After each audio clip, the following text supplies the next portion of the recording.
রবীন্দ্র শতবার্ষিকী ভবনের প্রাঙ্গণেই আমাদের প্রকাশের সমাবেশ হবে।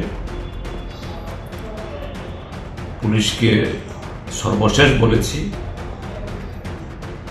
যে আমরা বিফোর দ্য টাইম সরকারকে জানিয়েছি, সংশ্লিষ্ট কর্তৃপক্ষকে জানিয়েছি, এবং যাতে রবীন্দ্র ভবন শহরের মাঝখানে, সেখানে অটো রিক্সা এবং শহরে যারা এই ব্যবসায়ী, এদের কিছু অসুবিধা তো হয়ই। অতীতে যখনই যে কোনো দল সেখানে কর্মসূচি হয়েছে, এটা অ্যাভয়েড করার জন্য আমরা উমাকান্ত ময়দানের সামনে লনেও আমরা চেয়েছি। তো অগত্যা আমাদের ইচ্ছে ছিল না উমাকান্ত লন চাপার, কিন্তু যেহেতু রবীন্দ্র ভবন এটাকে অ্যাভয়েড করা যায়, কিন্তু সরকার সেখানে আমাদের প্রস্তাব রাজি হলেন, বলছেন যে না, স্কুল খোলার দিনে কিভাবে দেওয়া যায়। কিন্তু এরকম বহু নজির আছে। স্বয়ং মুখ্যমন্ত্রী তাদের যে বিজেপির সভাপতি জেপি নাড্ডা, তার উপস্থিতিতে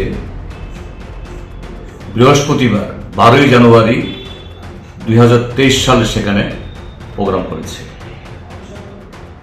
এরকম অসংখ্য নজির আছে, শুধু উমাকান্ত প্রাঙ্গণ নয়, আরো বহু জায়গাতে। তো কি করা যাবে, একটা দিন সেখানে হয়তো এই ক্লাস কয়েক ঘন্টার জন্য বন্ধ করে দিতে হতো, অন্যদের বেলা যেরকম হয়েছে। এবং শুধুমাত্র সেই বিজেপির সভা কেন, আমরা দেখেছি ধর্মীয়, সামাজিক ইত্যাদি বিভিন্ন অনুষ্ঠানেও বিভিন্ন শিক্ষা প্রতিষ্ঠান বন্ধ করে দেওয়া হয়েছে এই সরকারের সময়।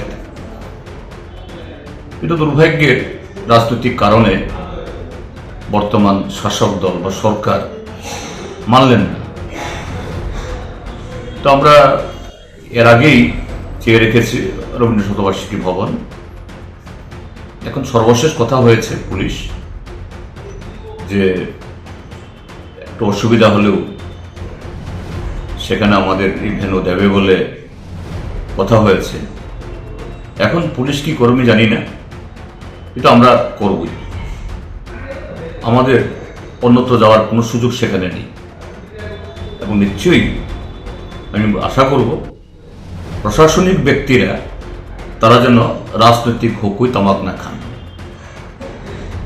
তারা নিরপেক্ষভাবে তাদের দায়িত্ব পালন করেন।